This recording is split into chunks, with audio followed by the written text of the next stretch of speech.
Nous allons terminer aujourd'hui.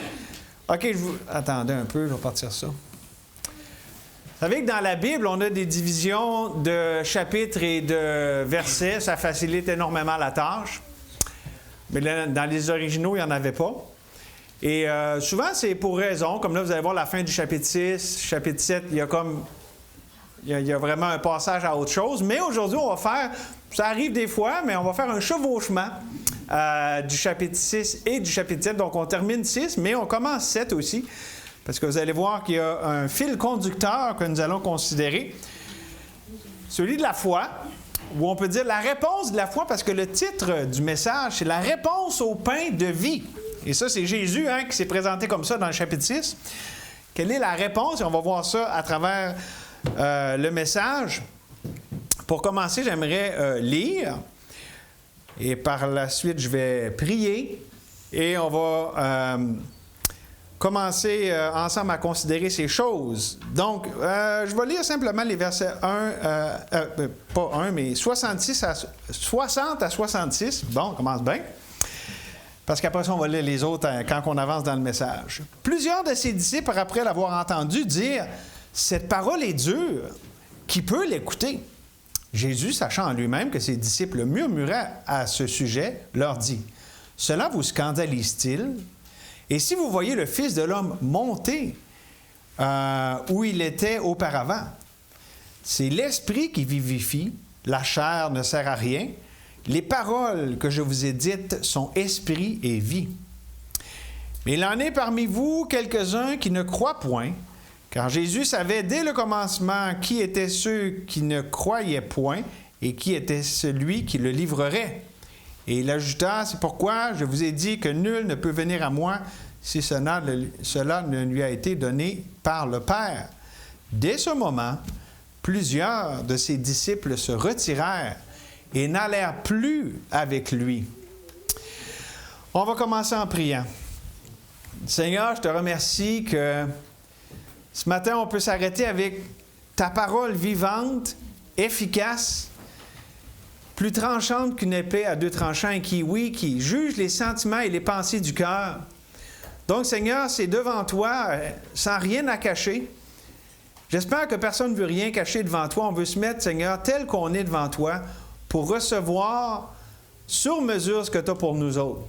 Merci que tu es le Dieu de vérité, juste, saint, mais aussi le Dieu de toute grâce et de toute consolation. Seigneur, on prie que tu nous rencontres chacun où nous en sommes et comme Église aussi, pour tes desseins bienveillants envers nous autres. On regarde à toi, on s'attend à toi, Seigneur, pour que tu fasses ta volonté en nous et ici au milieu de nous, au nom de Jésus. Amen. Amen. Oui, la réponse de la foi au pain de vie, on peut dire, pour le mettre simple, la réponse au pain de vie, Jésus. On peut dire que c'est un sujet bien important ici parce que, comme on le voit ici, première réaction, mais Jésus ne laisse personne indifférent. Et notre texte nous le démontre, vous allez le voir à travers même le reste du chapitre.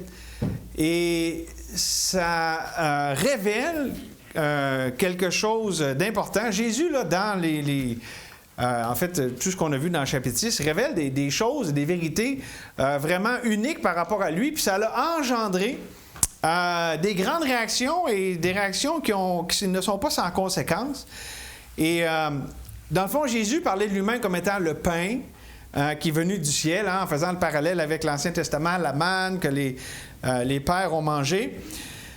Mais il faut comprendre que Jésus, dans le fond, est l'accomplissement de ce qui, dans l'Ancien Testament, n'était qu'une ombre.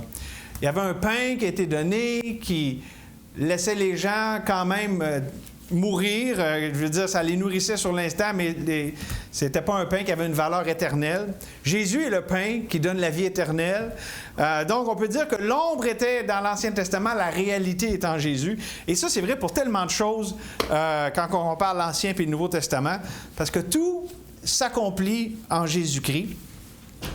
Et donc, Jésus-Christ donnait à ceux qui l'écoutaient, avec son discours de Jean 6, de la lumière supplémentaire sur déjà des choses sur lesquelles Dieu les avait éclairées. Je veux dire, ils voyaient que Dieu est le Dieu qui pourvoit, qui s'occupe d'eux, OK, mais là, on voit que Dieu, il pourvoit, il s'occupe d'eux, mais encore plus loin, avec un pain qui ne périt pas, avec une vie impérissable. Et donc, Dieu amenait les choses plus loin, mais malgré cela, il a été rejeté. Et rejeté pas mal fort, et c'était de plus en plus fort le rejet que Jésus avait. Pourquoi? Parce que les gens étaient offensés par ce que Jésus disait. Comme ça dit dans 1 Pierre au chapitre 2, « Car il est dit dans l'Écriture, « Voici, je mets en Sion une pierre angulaire, choisie, précieuse, et celui qui croit en elle ne sera point confus.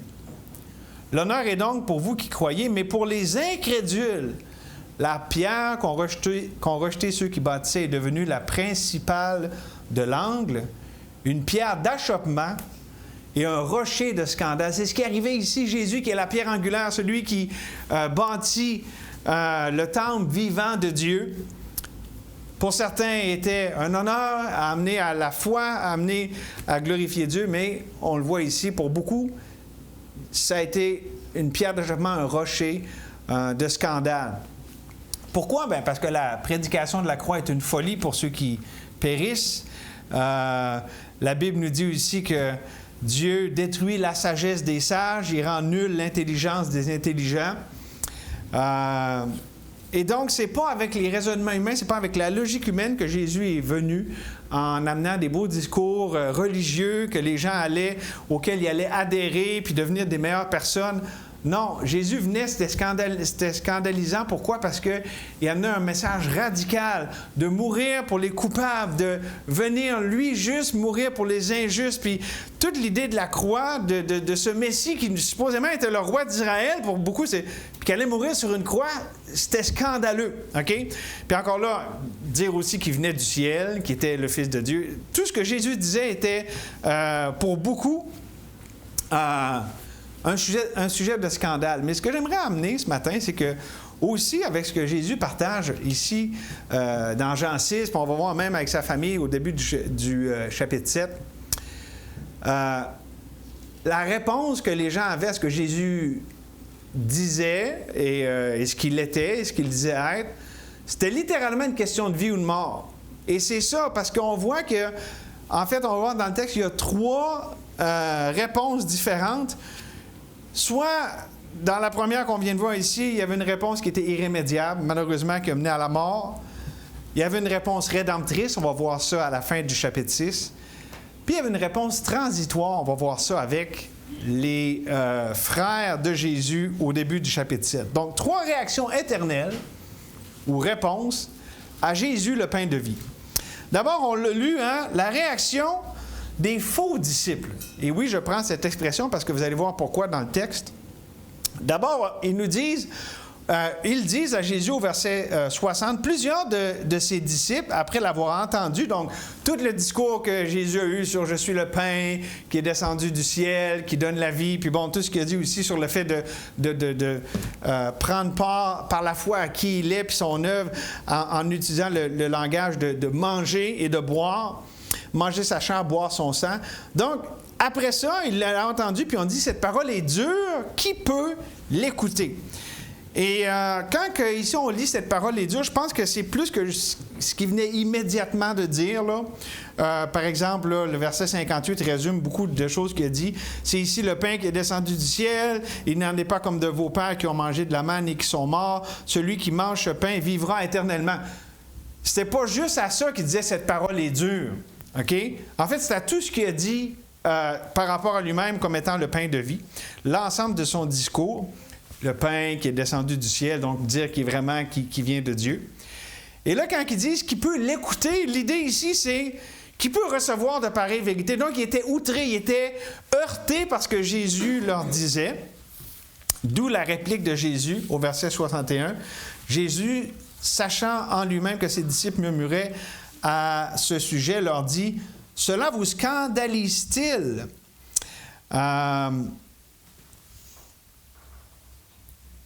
Puis verset 62, excusez. et si vous voyez le Fils de l'homme monter où il était auparavant. Donc, ici, on voit que ce qui les scandalisait, c'était précisément le fait que Jésus disait qu'il venait du ciel. Vous rappelez-vous, je vous ai dit la semaine dernière, à 6 reprises, dans le discours de Jésus au chapitre 6, là, sur le pain de vie, il dit « Je viens du ciel ». Ça les scandalisait. C'est pour ça que Jésus parle de remonter. OK? Parce qu'il est descendu puis le remonter. C'est ça qui était le sujet de scandale. Tu dis d'être d'origine divine, céleste, de n'être pas de ce monde. C'est ça qu'il avait de la misère à accepter. Voyons, on te connaît, toi, puis vous allez voir plus loin, là. En tout cas, pas aujourd'hui, mais... Ben oui, en fait, on va le voir en partie, mais ça revient à plusieurs reprises comment les gens l'identifient. Ben non, on le connaît, c'est Jésus, il est de Nazareth, le fils du charpentier. Donc ça, il était choqué par ça.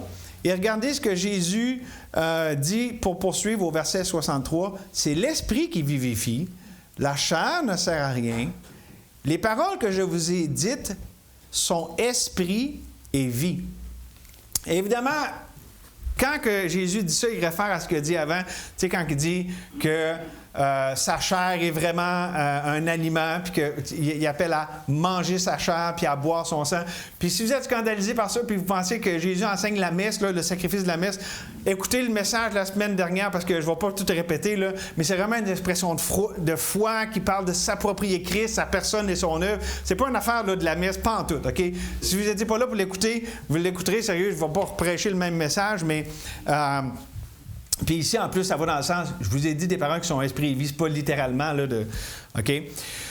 Mais si on voit ici comment ces gens qui l'écoutaient Jésus comprenaient ça, ça les choquait, ça les laissait pas indifférents. Pourquoi? Parce que tout ce qu'il disait enseignait que Jésus est pas ce qu'il s'attendait à être. Il est d'origine divine, mais aussi il parle de sa chair et son sang qu'il va donner. Et donc, il pointe aussi au sacrifice qui s'en vient. Donc, tout ça, ça les choquait, ça les heurtait dans leur façon de voir les choses.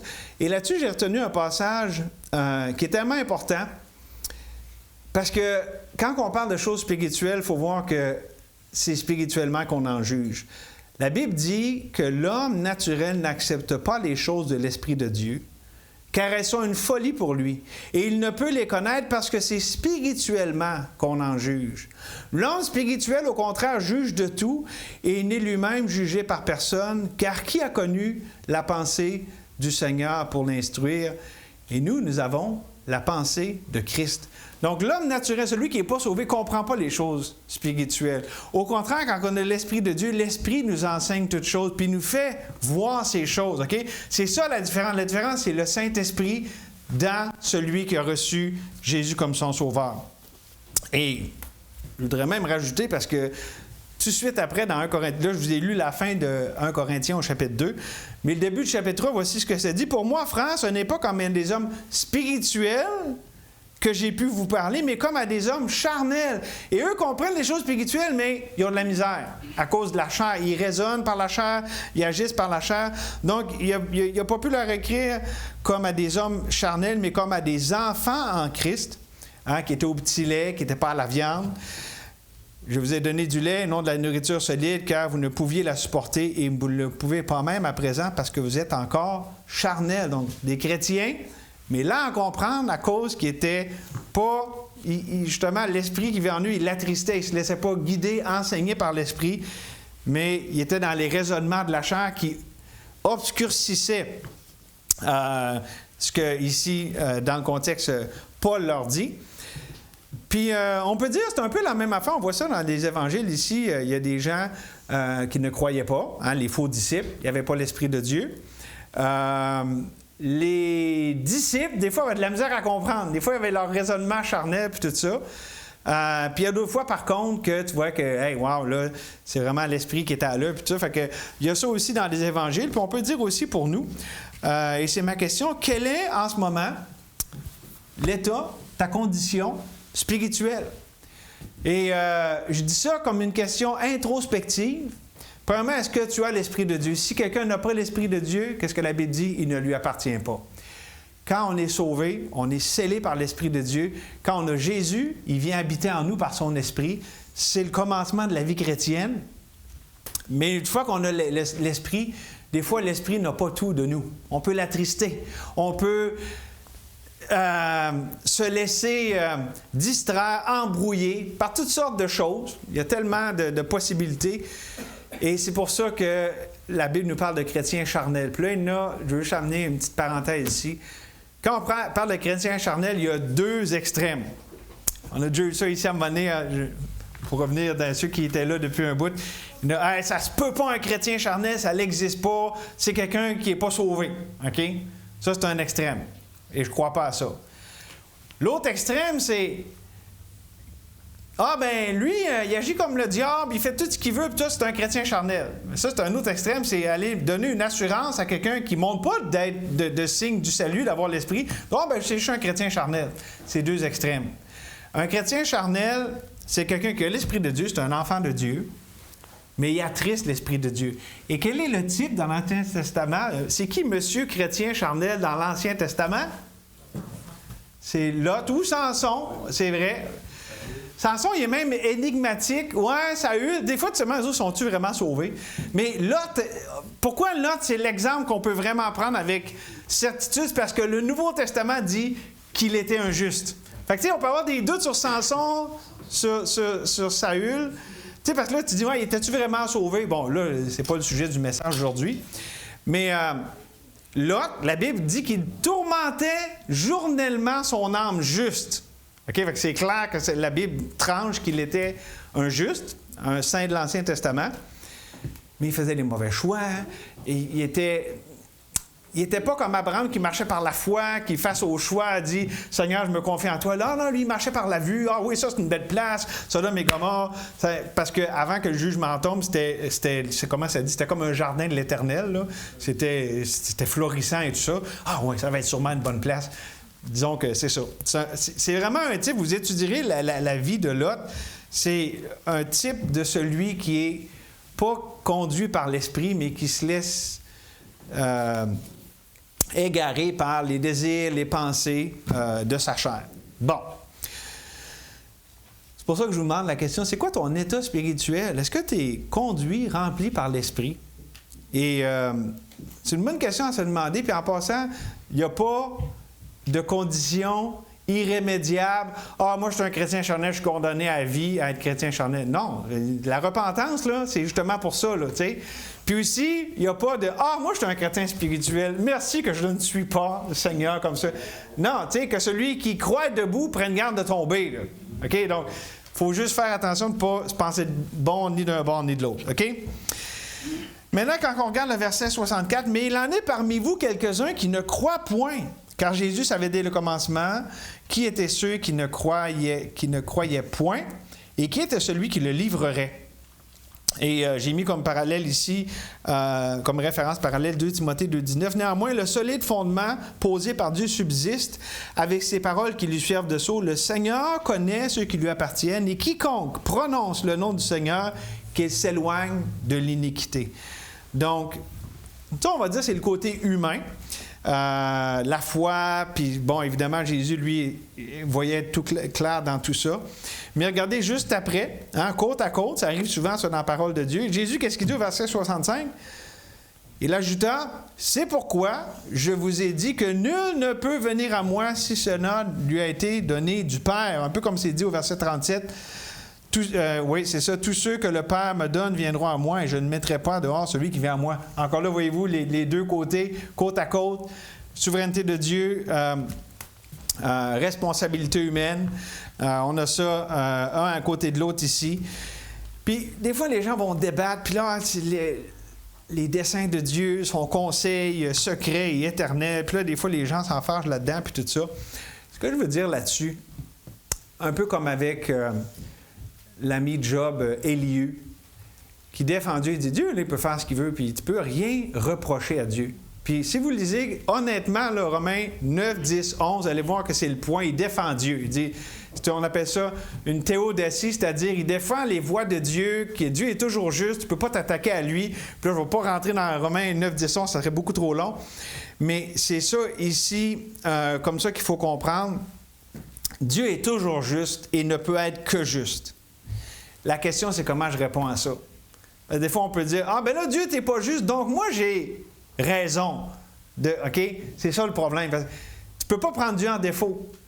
Mais si tu essaies de faire ça, ça montre toi, ton cœur, comment, dans le fond, tu es incrédule, tu es orgueilleux, tu t'opposes à Dieu, tu te prends pour Dieu, tu penses que tu sais mieux que Dieu. C'est ça le vrai problème fondamental. Les gens vont dire, ah, Dieu, c'est pas juste qu'il fait ci, puis qu'il y ait ça, puis tu es en train de déclarer comment toi, ton cœur devant Dieu est orgueilleux puis incrédule. OK? C'est plus ça qu'il faut comprendre, parce que des fois, les gens, là, ils veulent s'élever avec ça, ben là, cette chose-là, là, c'est pas correct, ou... en tout cas, je pense qu'on doit simplement considérer ces choses avec humilité. Puis là, on a le fameux, excusez, j'ai étudié, 66, plusieurs, hein, dès ce moment, plusieurs de ses disciples se retirèrent et n'allèrent plus avec lui.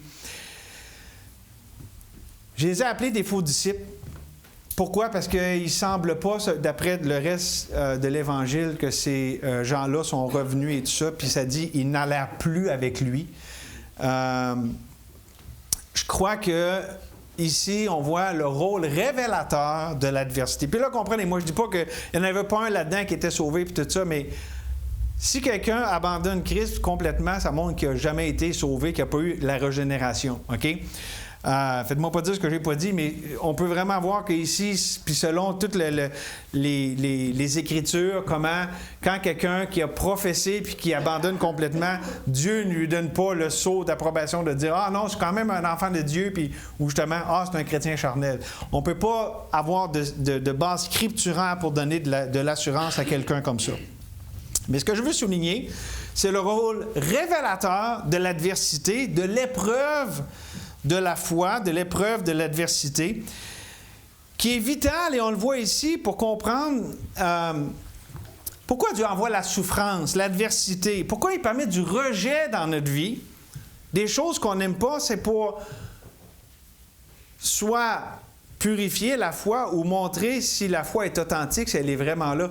Parce que ici, on voit, bon, il y avait un scandale et tout ça, mais rappelez-vous ce que Jésus a dit à Pierre, puis il s'adressait à Pierre, mais il parlait à tout le groupe, il dit, Pierre, non, en fait, il dit pas Pierre, il dit Simon, Simon. Puis ça, c'est dans Luc 22. Il dit, Satan vous a réclamé pour vous cribler comme le froment. Donc là, il était le sujet de l'attaque de Satan lui-même, puis on sait que, bon, le berger a été frappé, les brebis ont été égarées. Mais qu'est-ce qui s'est arrivé? Ils sont tous retournés au berger. Donc, ils ont été scandalisés. Oui, effectivement, ils ont abandonné Jésus, mais ils sont revenus. OK? Puis on va le voir bientôt dans les versets, dans le prochain point. Donc, voyez-vous, l'adversité, l'épreuve a révélé et purifié la foi. Fait que si, ici, comme on peut en déduire, ces gens-là ne sont pas revenus à Jésus, ça leur a révélé qu'il n'y avait pas la foi authentique. Et c'est d'ailleurs un point qui revient souvent. Jean fait beaucoup cette distinction-là, la foi qui sauve versus celle qui n'est que passagère, celle qui n'est qu'intellectuelle. OK? À travers l'Évangile de Jean, c'est beaucoup souligné cet aspect-là. Et d'ailleurs, n'est-ce pas aussi ce qu'on apprend par la fameuse parabole des semences et des sols, que des fois, ça tombe dans certains sols, mais que ça ne porte pas du fruit. Ça peut avoir un effet immédiat, mais c'est pas à long terme, puis qu'il y a une terre dans laquelle la semence tombe et ça porte du fruit qui dure. Et la bonne nouvelle là-dedans, par contre, c'est que tant qu'il y a de la vie, il y a de l'espoir. Des fois, on va dire à des gens, « Ah, il a abandonné. » Puis ça commence à arriver souvent dans une église, des gens qui viennent, sont tous en feu, puis là, on les perd, on les revoit plus, puis on dit, « Ah, ils ne sont sûrement pas sauvés. » Bien, peut-être, mais c'est pas ça qui devrait être l'objet de notre attention, c'est il faut qu'ils reviennent à celui qui a abandonné. Peut-être qu'il l'a abandonné comme un peu les vrais disciples pour un temps, pour revenir à lui. Peut-être que justement, il n'était pas sauvé, mais la solution, c'est la même, c'est de revenir à Jésus. Pour être sauvé ou pour retourner à celui qui nous a sauvés. C'est ça, puis je veux dire, c'est tellement important qu'on comprenne ça, parce que des fois, comme chrétiens, On peut être dur là-dessus. On donne du... Ah, tu crois pas? Puis c'est comme si on abandonne la personne.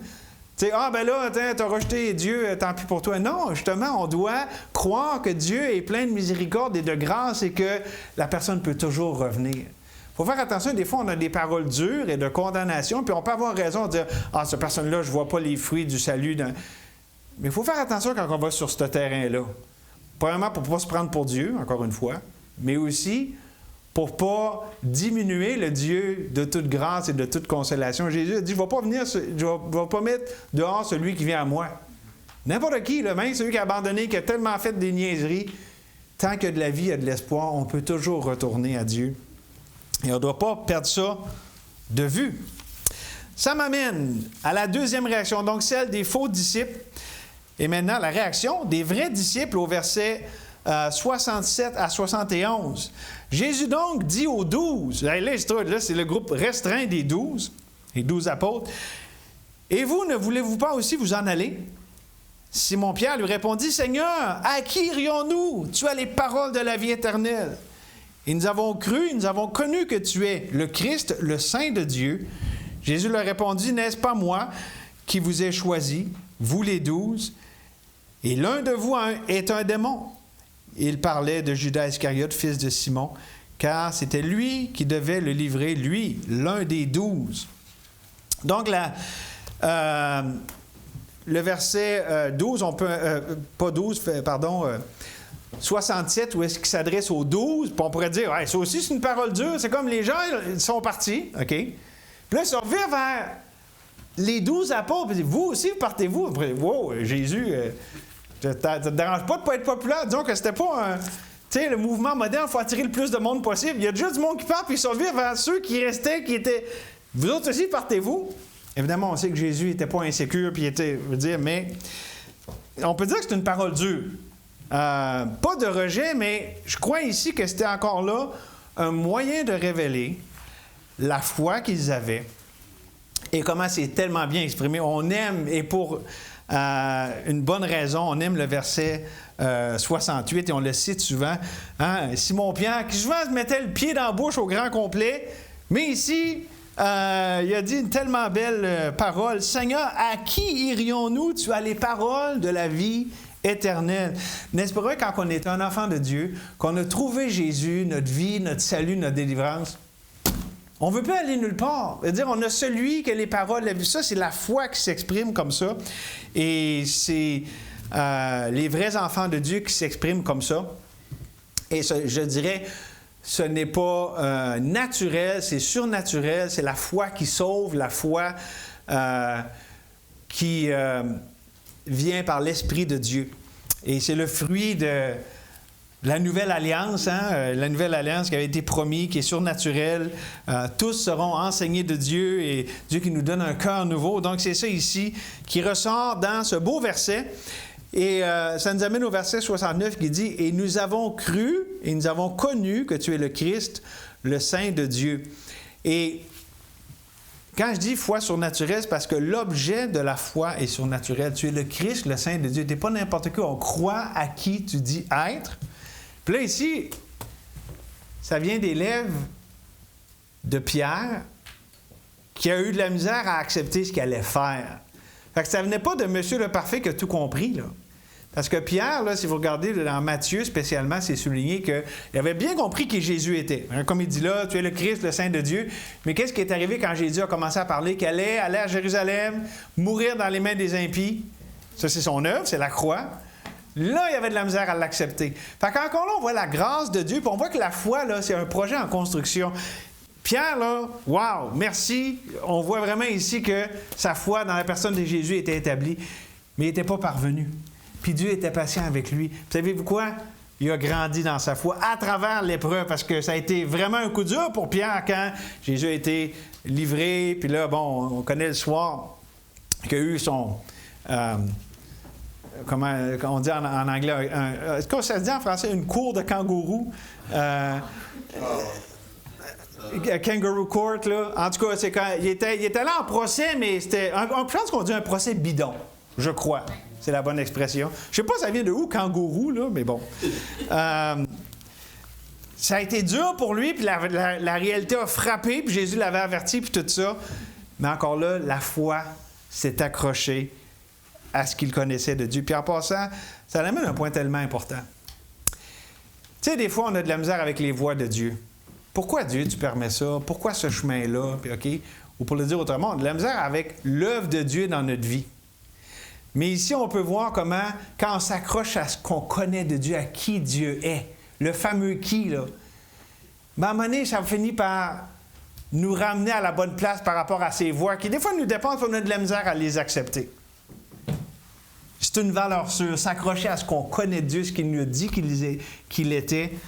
Et c'est ce qui a fait de la différence dans la vie de Pierre et des apôtres. Et c'est là qu'on voit que l'épreuve de la foi, comme ça dit dans 1 Pierre, a un rôle formateur. En fait, ce n'est pas quelque chose à fuir, c'est un trésor à rechercher, à chérir. Pourquoi? Parce que ça nous solidifie, ça nous ancre en Jésus.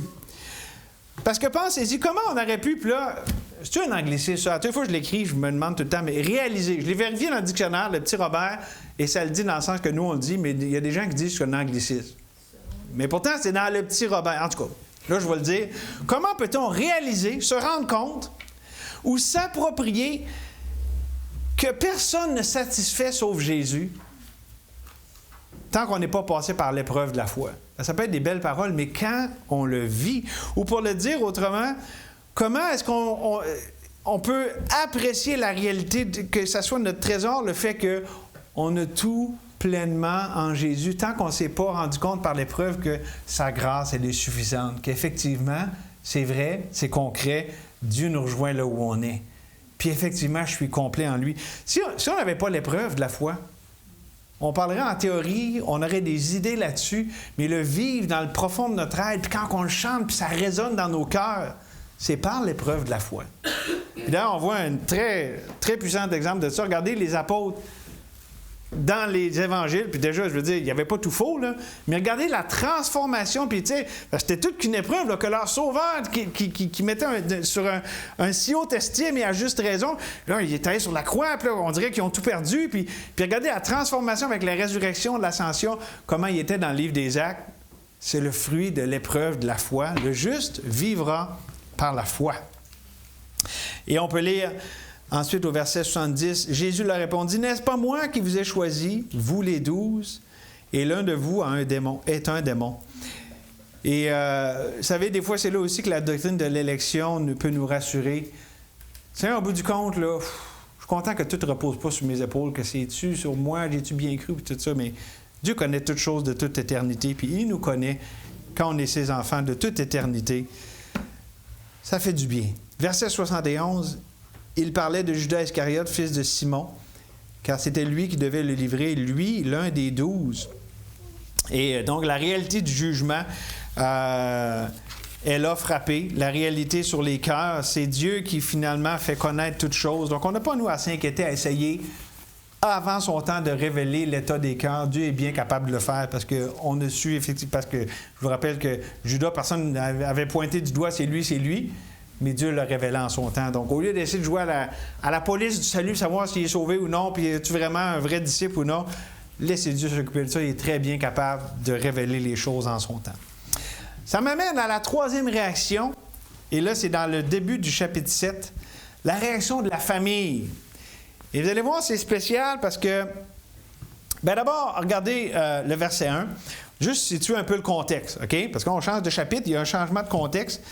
Après cela, donc là, après tout ce qu'on vient de voir, là, le discours et tout, Jésus parcourait la Galilée quand il voulait séjourner en Judée, ça c'est là où est Jérusalem.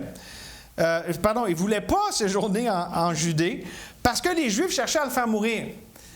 Galilée, c'était plus tranquille, il y avait moins de monde, tandis que la Judée, Jérusalem, la frénésie religieuse, puis là en plus, verset 2, la fête des tabernacles qui était proche, tout ça emmenait beaucoup de monde, beaucoup de frénésie. Puis là, celui qui dit qu'il est le Fils de Dieu, il y avait vraiment un danger ici pour Jésus. Puis c'est pas que Jésus avait peur de mourir, c'est juste que c'était pas son heure. On va voir ça dans un instant.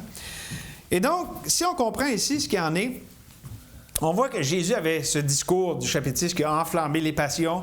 La réaction, et de plus en plus, la réaction n'était pas juste de la haine, mais c'était même meurtrier. Il voulait le faire mourir.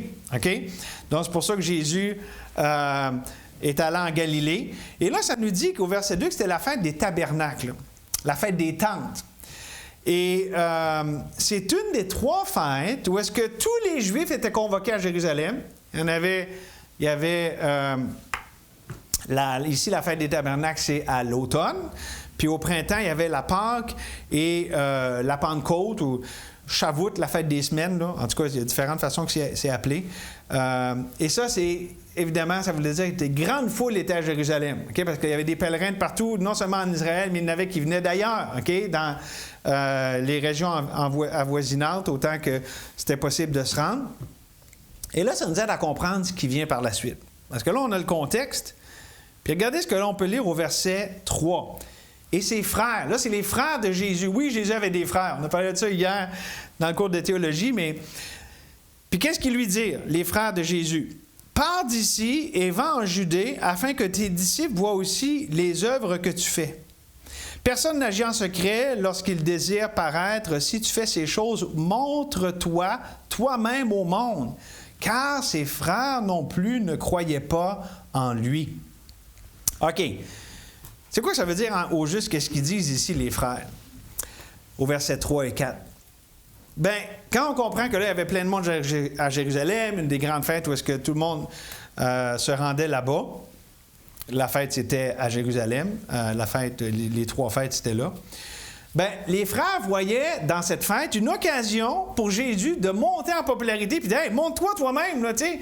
Hey, t'es le Messie, là, mets-toi de l'avant comme celui là, que les gens attendent. » C'était ça leur pensée. Montre-toi comme ce sauveur politique, celui qui va enfin nous débarrasser de Rome. C'est ça qui était derrière leur pensée, parce qu'elle dit qu'ils ne croyaient pas en lui. Ils ne croyaient pas ce qu'il disait lui-même d'être. Il y avait l'idée de ce qu'il était, mais ce n'était pas ce qui était révélé qu'il était en réalité.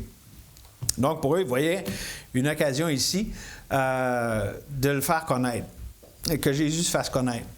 Mais ici, allons un peu plus loin, parce qu'il faut comprendre aussi que pour les Juifs de l'époque, et spécialement pour le leadership spirituel, il y avait c'était pratiquement une obsession pour le pouvoir. Et là, je vous explique, ça va vous aider à comprendre encore plus un peu ici. Vous savez que Jésus, là, c'est quoi les 2 grandes affaires qui avaient vraiment des problèmes avec le leadership et avec Israël, ceux qui ne croyaient pas en lui? C'était le fait qu'il disait qu'il était Dieu, sa divinité, mais aussi qu'il violait le sabbat.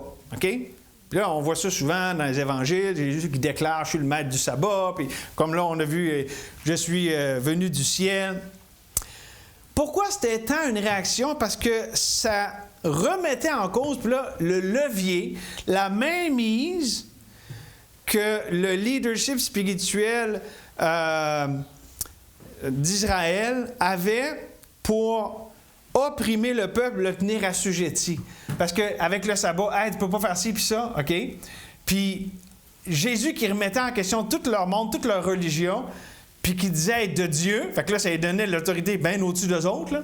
Pour ça, parce que dans le fond, ils mettaient en cause leur pouvoir sur le peuple, leur mainmise, OK?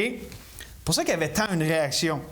OK, il y avait un côté théologique, voyons, tu ne peux pas être de Dieu, puis tout ça, mais, OK, c'était plus que ça, c'était le pouvoir. Puis follow the money, parce qu'il y a de l'argent qui vient avec ça, évidemment. OK? Puis là, ça nous aide à comprendre. Les frères, là, justement, hey, enfin, on ne sera plus sous le pouvoir des Romains qui nous chargent des taxes, qui font en sorte qu'on ne peut pas faire ce qu'on veut, puis qu'on est limité dans... OK? Fait qu'il y avait toute une question de pouvoir en l'air de ça. Fait qu'ils voyaient, Jésus, tu vas prendre le pouvoir sur eux autres. Parce que les frères de Christ n'avaient pas encore cru à sa mission qui est venue. C'est quoi? Jésus, ça veut dire quoi? Sauveur. Puis pourquoi il s'appelle Jésus? Parce que l'ange, quand il a apparu à Marie, il dit, tu vas l'appeler Jésus parce que c'est lui qui va sauver son peuple de ses péchés. C'est lui qui va délivrer du péché. C'était ça la mission de Jésus. Ésaïe 61, c'est une mission de délivrance spirituelle. Il venait pas d'abord... Oui, c'est le lion de la tribu de Juda, puis oui, il va régner avec une verge de fer sur les nations depuis Jérusalem. Mais ça, c'est pour plus tard. Jésus, quand il est venu la première fois, il a dit « Mon royaume n'est pas de ce monde » et tout ça. Donc, C'est ça ici qui était dur à accepter. Donc, il ne venait pas pour une opportunité politique, il venait pour établir son royaume spirituel. Et donc, c'est à la lumière de ce contexte-là que la réponse de Jésus prend tout son sens lorsqu'il dit au verset 6, Jésus leur répondit, « Mon temps n'est pas encore venu, mais votre temps est toujours prêt. » Ça vous tente que je vous dis, tu sais, des fois on est dans les évangiles, c'est quoi que ça veut dire, ça, votre temps est toujours prêt? Voulez-vous que je vous le dise ou on parle de d'autres choses? L'autre jour, il y a un prédicateur qui a fait ça, un passage. Tu sais, quand Jésus a dit, j'ai vu, tu sais, ils sont venus, il dit, les démons même nous obéissaient, puis il dit, j'ai vu Satan, là. C'est la première fois que j'entends une explication qui a du bon sens sur ce passage-là. Et là, je vais divaguer si je vous le dis. Vous viendrez me voir après. Non, sérieusement, c'était tellement simple, mais je me disais, ben oui, that's it. Fait que ça, vous me reviendrez là-dessus, puis là, je vais vous expliquer celle-là ici. Je relis, OK? Verset 7. Jésus leur dit, « Mon temps n'est pas encore venu. » C'est quoi? C'est la croix. Le temps de Jésus, c'est la croix, évidemment, OK? Mais votre temps est toujours prêt. Eux pensaient en termes politiques, puis couronner Jésus roi, comme on a vu dans le chapitre 6. Vous autres, vous pourriez tout le temps agir. Donc, moi, mon temps, c'est spécifique, c'est la croix. Vous, là, avec vos politiques, c'est tout le temps. Tu sais, les politiciens, il y en a tout le temps, puis il y a tout le temps des occasions politiques. Vous, votre temps est toujours prêt, avec vos manigances politiques puis pour me faire roi. Mais le mien, moi, je vais devenir roi à la façon de Dieu. Puis ça, c'est mon temps, c'est la croix. Et c'est drôle ici parce que le mot qu'il prend pour temps, c'est vraiment, ça réfère à un temps spécifique. C'est pas une époque. Non, le temps, puis c'est quand justement il est allé sur la croix. Et eux autres aussi voulaient faire justement connaître Jésus, comment eux pensaient qu'il était. Vous allez toujours avoir l'occasion de faire ça. Mais moi, me faire connaître comme je suis, ça, c'est seulement par la croix. Comprenez-vous, eux autres, ils disaient, on veut te faire connaître comme le Messie politique. Tu sais, vous allez avoir toutes sortes d'occasions, parce que là, je vais à Jérusalem, puis, tu sais, Hosanna, comment ça dit? Quand il est rentré, la rentrée triomphale à Jérusalem, hey, vous avez votre temps, là, parce qu'ils pensaient tous que c'était, hey, enfin, c'est venu le moment. Fait que leur temps était toujours prêt, mais le temps de Jésus, la croix, ça, c'était unique. Là, il révélait qui il était vraiment. Et c'était son heure de gloire. C'est sorti dans le temps de prière ce matin. Et c'est là qu'il faut voir aussi, la pensée de ce monde ne peut pas nous aider à comprendre qui Dieu est, ni ses voies. Et évidemment, il y a quelque chose d'important à comprendre là-dessus. La pensée ou le concept que si je donne aux hommes ce que leur cœur désire, OK? Pensons, exemple, Évangile de la prospérité. Bien, si je leur donne ce qu'ils désirent, ça va être la voie vers leur conversion. OK? Alors, je vais leur dire que Dieu, il va leur donner des beaux gros bijoux, puis des bagnoles, puis tout le kit. Fait que là, ils vont dire, « Wow, Dieu est donc merveilleux, puis là, je vais me convertir. » C'est erroné, en fait, je dirais, c'est antéchrist. C'est contre la voie de Christ. Pourquoi? Parce que Jésus n'est pas venu pour combler les désirs des cœurs non régénérés. Il est venu pour exposer la méchanceté du cœur humain puis l'amener à la repentance. C'est ce que Jean-Baptiste a fait ça, il prêchait « Repentez-vous, le royaume de Dieu est proche ». Jésus a fait la même affaire. Puis, je veux dire, c'est partout dans les Écritures. Jésus n'est pas venu pour essayer d'améliorer la condition humaine comme ça avec des belles paroles. Non, il est venu pour transformer radicalement le cœur humain en donnant un cœur nouveau. Donc, on est vraiment loin de la coupe aux lèvres lorsqu'on parle du pragmatisme qu'on voit trop souvent, malheureusement, dans ce qu'on appelle la chrétienté et qui, en fait, pour la majeure partie, n'est pas la réelle chrétienté authentique. C'est du charlatanisme, c'est faux.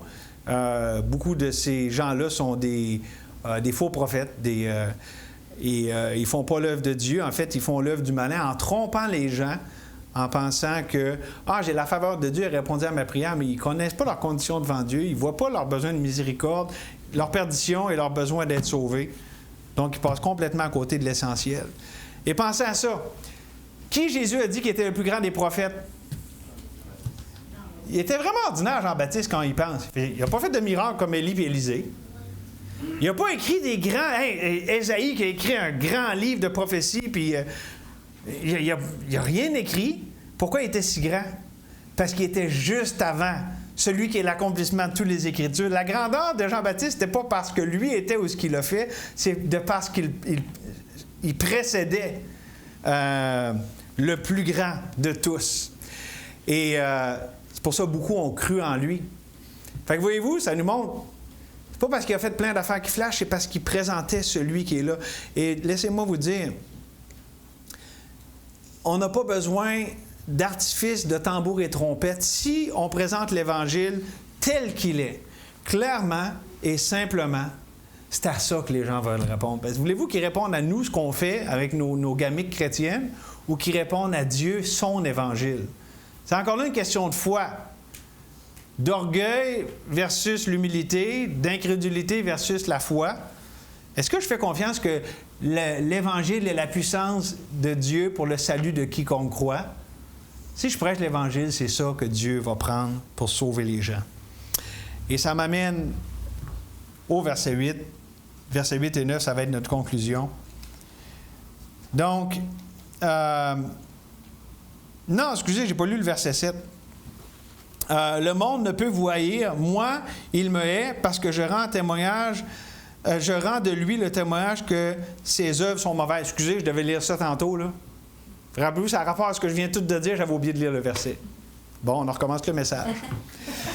Non, mais ça a rapport, comprenez-vous? Et donc, là, on est rendu au verset 8. Montez-vous, donc là, Jésus encore qui parle à ses frères, montez-vous à cette fête, la fête des tabernacles à Jérusalem, là, sont en Galilée. Pour moi, je n'y monte pas encore, parce que mon temps n'est pas encore accompli.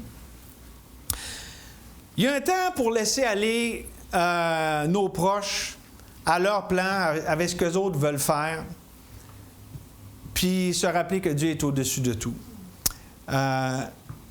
Eux autres avaient tous leurs plans, puis Jésus monte à Jérusalem, tu vas être mis comme roi, puis allez-y, montez, moi je vais rester ici. Il y a une leçon là-dedans par rapport au fait que des fois, il y a un temps propice. Parce que Jésus, on va au verset 9, après avoir dit cela, lui, il est resté en Galilée. Il est resté tranquille derrière.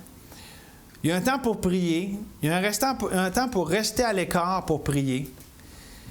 Puis c'est là-dessus que je veux terminer. Dans quelle saison tu te trouves en ce moment?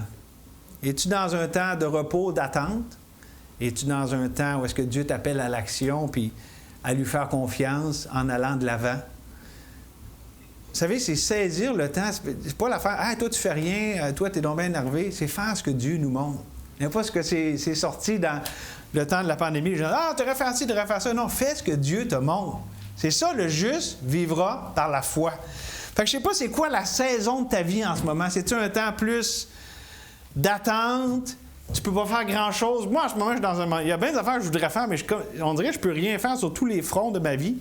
C'est comme intervenir, essayer d'agir, ça serait moi essayer de régler les choses. Dieu me met en position de m'attendre à lui. Il y a des moments, au contraire, où est-ce que, ça va vite, puis là, Dieu, il te fait rentrer dans ça, puis ça, puis là, OK, Seigneur, je te fais confiance, puis...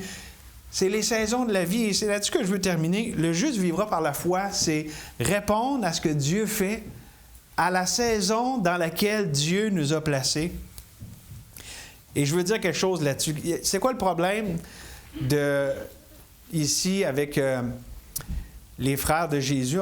On a terminé avec ça dans le chapitre 7. Puis on va le voir plus loin, là aussi, c'était comme ça avec les gens qui l'entouraient. C'est leur familiarité avec Jésus. Ah, on le connaît, c'est notre frère. Ou on le connaît, c'est le fils du charpentier. On va voir, ça vient plus loin là, dans le reste de l'Évangile. Vous savez, il n'y a rien de pire que de tomber dans une place de familiarité avec Dieu puis avec ses voies. Pourquoi? Parce que dans ce temps-là, c'est l'ennemi de la foi. Dieu a fait notre vie pour qu'on dépende de lui, pour qu'elle soit constamment un renouvellement de notre dépendance. Mais quand on est familier, qu'est-ce qui arrive? Ah, ben là, je suis habitué, puis c'est comme ça, puis... On est sur le pilote automatique. Donc, la réponse de Jésus, le pain de vie, c'est d'accepter, là où Dieu nous a mis, de dépendre de lui, là où il a décidé qu'on était. Que ce soit dans l'action, que ce soit dans l'attente, que ce soit dans la joie, que ce soit dans la tristesse, dans l'adversité, dans la prospérité, peu importe. Le juste qui vit par la foi, c'est « je dépends de Dieu là où il m'a placé ». Puis c'est bon parce que Dieu sait ce qu'il fait. Et c'est ce que je veux amener pour conclure ce matin. Les gens ici ont eu des réactions différentes. N'est-ce pas qu'il y avait 2 pas très bonnes réactions, une vraiment pas bonne, une bonne, puis l'autre, c'était mitigé. Et je vous encourage à réagir, à répondre par la foi à ce que Dieu vous envoie en lui faisant confiance. Comme je disais tantôt, vous ne comprenez peut-être pas tout ce qui arrive, mais si vous connaissez celui qui permet que ça arrive, c'est la valeur refuge. Allez vous abriter à l'ombre de son aile. C'est jamais en vain. Merci Seigneur pour ce temps ce matin, avec ta parole vivante. Et Seigneur, le fait que on peut toujours se confier en toi. Oui, on comprend si peu des fois de ce qui peut nous arriver, ou des fois on peut être confus, ou des fois on comprend carrément mal les choses. Oui, avec la chair, avec les distractions, toutes sortes de choses, mais merci que toi, tu ne changes pas. Tu es le même hier, aujourd'hui et éternellement. Donc, on veut venir à toi, Seigneur, et répondre à toi, par la foi, à ce que tu nous envoies. Seigneur, que cette bonne parole qui a été amenée ce matin, c'est ta parole, qu'elle ne tombe pas sans avoir fait son effet. Seigneur, fais ce que tu veux faire dans chacune de nos vies, dans notre Église, Seigneur. On veut porter du fruit à ta gloire, on veut te voir, on veut Seigneur, te contempler. Manifeste-toi, Seigneur. Oui, on t'invoque. Et merci que dans la saison dans laquelle tu nous as placés, que ce soit l'attente, que ce soit l'action, que ce soit différentes choses, un fait reste le même, tu nous as fait pour dépendre de toi.